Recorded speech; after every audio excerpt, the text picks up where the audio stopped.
Mega events promise glory. They promise investment, renewal, transformation. But behind every stadium built, behind every athlete's village constructed, lies another story. One of rising rents, shrinking vacancies, and families pushed further from their communities. As Queensland races towards the 2032 Games, a silent emergency is unfolding.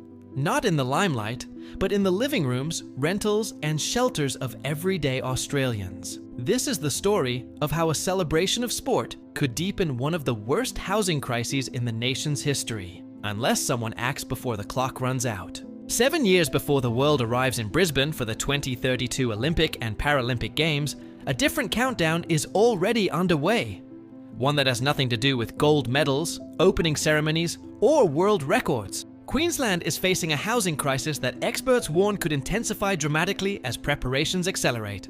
This crisis didn't appear suddenly, and it isn't confined to major cities. It is a slow, growing pressure felt in every corner of the state, from inner Brisbane apartments to long-time residents living in outer suburbs who now face displacement.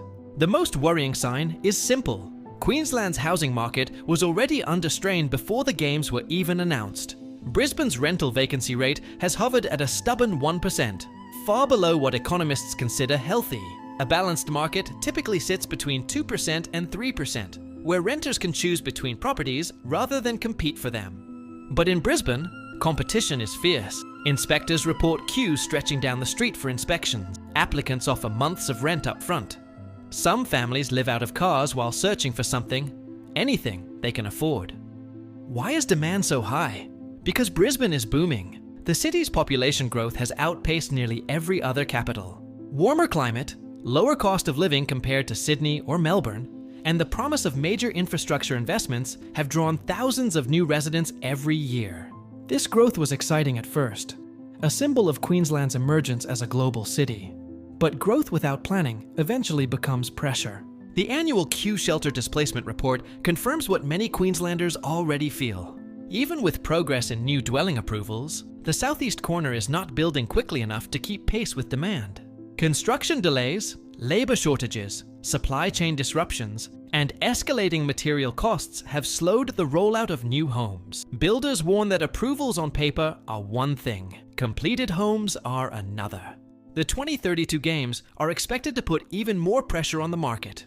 Major event investments traditionally spur population surges, new business arrivals, and temporary relocations for workers.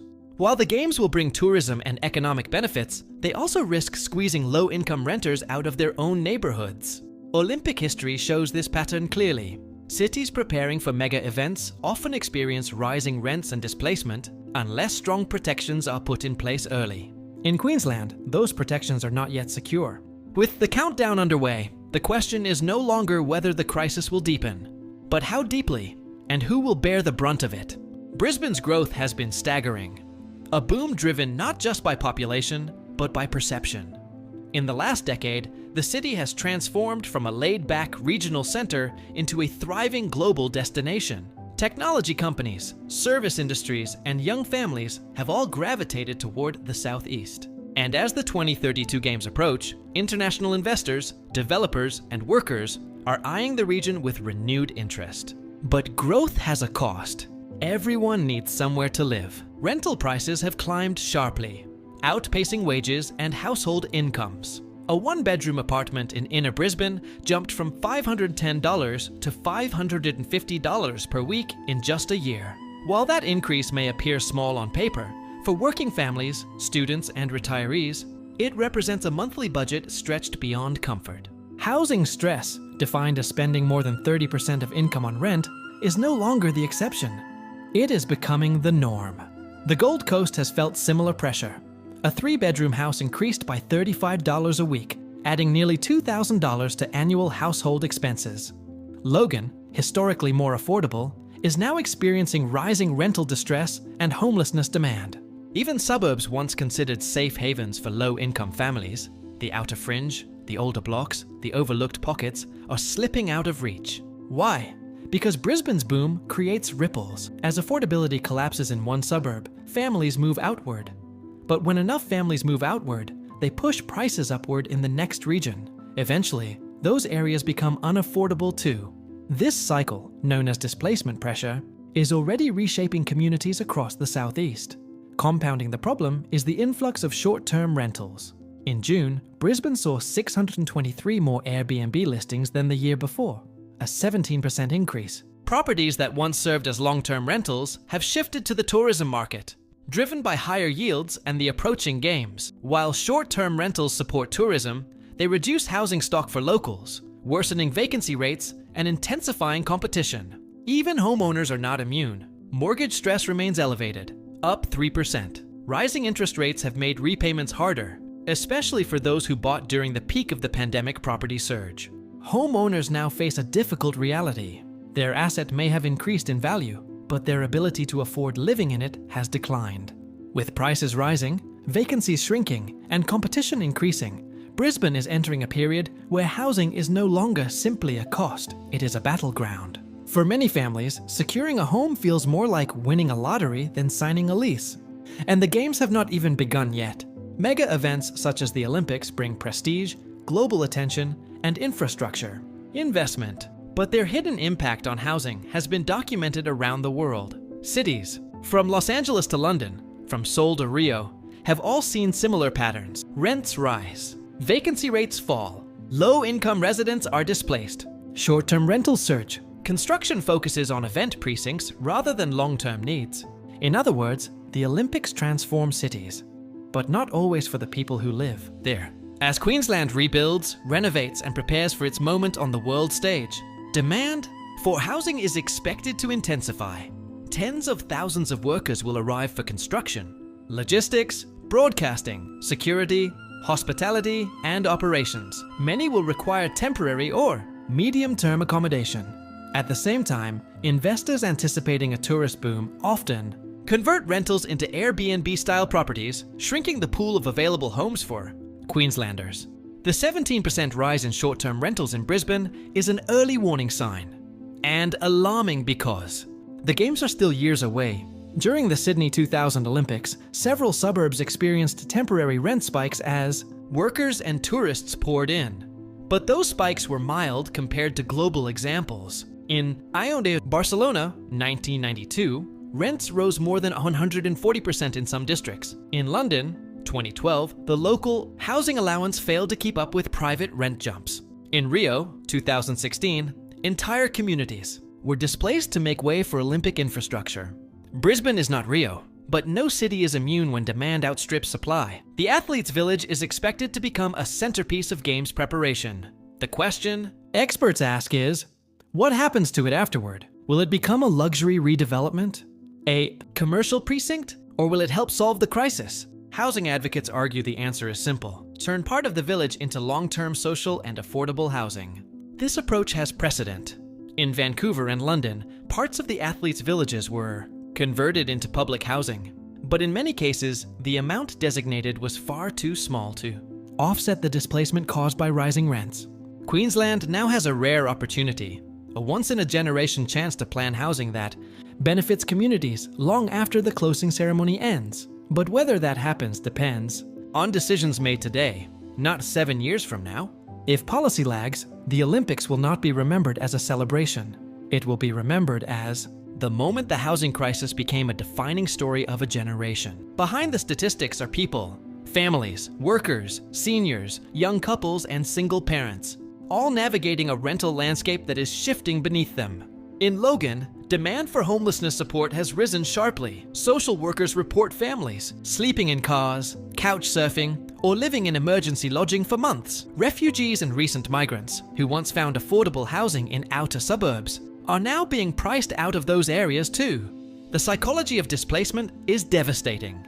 Families lose ties to schools, workplaces, cultural communities, and support networks. Parents commute longer distances. Children move schools repeatedly. Elderly residents are separated from neighborhoods they've lived in for decades. And it isn't just renters. Many homeowners face pressure too. Rising interest rates, shrinking disposable incomes, and the growing fear of falling behind. Mortgage stress may not push people into homelessness, but it reshapes their lives in other ways, delaying retirement, cutting essential expenses, and reducing opportunities for their children. Meanwhile, The rise in short-term rentals changes the social fabric of neighborhoods. Streets once filled with long-term residents now cycle through tourists. Local shops lose predictable customer bases. Communities lose continuity, stability, and familiarity. At the lower end of the market, the impact is severe. Low-income earners face almost impossible choices. The number of suburbs where a single minimum wage worker can afford to rent has shrunk dramatically. For some, the only option is moving hours away from their jobs, or leaving the region entirely. Displacement is not simply a byproduct of the housing crisis. It is one of the crisis's most painful and visible symptoms.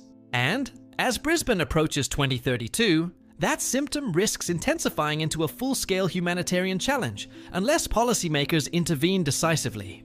Queensland's housing crisis is not the result of one decision or one mistake. It is the product of multiple forces converging at the same time. 1. Population growth outpaced housing development. Brisbane's rapid rise caught planners off guard. Infrastructure pipelines couldn't keep pace. Dwelling approvals grew, but completions lagged behind. 2. Construction industry weakness. Labor shortages, rising material prices, builder insolvencies, and pandemic disruptions slowed construction timelines dramatically. 3. Short-term rentals grew rapidly. Platforms like Airbnb drew homes out of the long-term market, especially high-demand inner Brisbane suburbs. 4. The game's accelerated demand. Workers, investors, and tourism prospects increased pressure long before the first torch is lit. 5. Planning and zoning lagged behind. Lengthy approval processes, heritage restrictions, and local opposition to densification slowed housing rollout. 6. Social housing investment fell behind need. Demand for public housing surged, but supply did not grow at the same rate. Waiting lists expanded. 7. Economic shifts added pressure. Interest rate rises, wage stagnation, and inflation created financial stress on both renters and homeowners. Individually, these factors are manageable. Together, they form a system-wide breakdown, one that fuels the crisis at every level. Queensland's challenge is not just building more homes, but reforming a system that was not designed for the pressures of modern population growth and global mega events. The state is now at a crossroads. Double down on reactive policy, or use the games as a catalyst to reinvent housing strategy for the next generation. Queensland's leaders face a choice that will define the legacy of the games. Will it be medals and celebrations, or displacement and hardship? Advocates are clear. The athletes' village must not become another luxury redevelopment. They want at least a portion of it dedicated to social and affordable housing. This single decision could leave a lasting legacy that benefits families long after the global spotlight leaves. Beyond the village, policymakers must expand build-to-rent projects, encourage long-term affordable rentals backed by institutional investors, reform short-term rental regulation, introduce caps, taxes, or incentives to restore homes to the long-term market, accelerate zoning reform, allow gentle density increases in middle ring suburbs, invest heavily in social housing, a long-term commitment, not a temporary patch, boost construction workforce development, apprenticeships, skills pathways, migrant qualification recognition, improve tenant protections, secure leases, limit rent spikes, and support vulnerable renters. The next 7 years are critical. Queensland has one chance, one moment in history, to ensure that the 2032 Games leave behind more than stadiums and stories. They must leave behind homes. For the families of Logan, for the workers of Brisbane, for the students of the Gold Coast, for the elderly residents in outer suburbs, for every Queenslander who deserves a stable place to live. Because the city is not defined by the events it hosts, but by how it treats the people who call it home.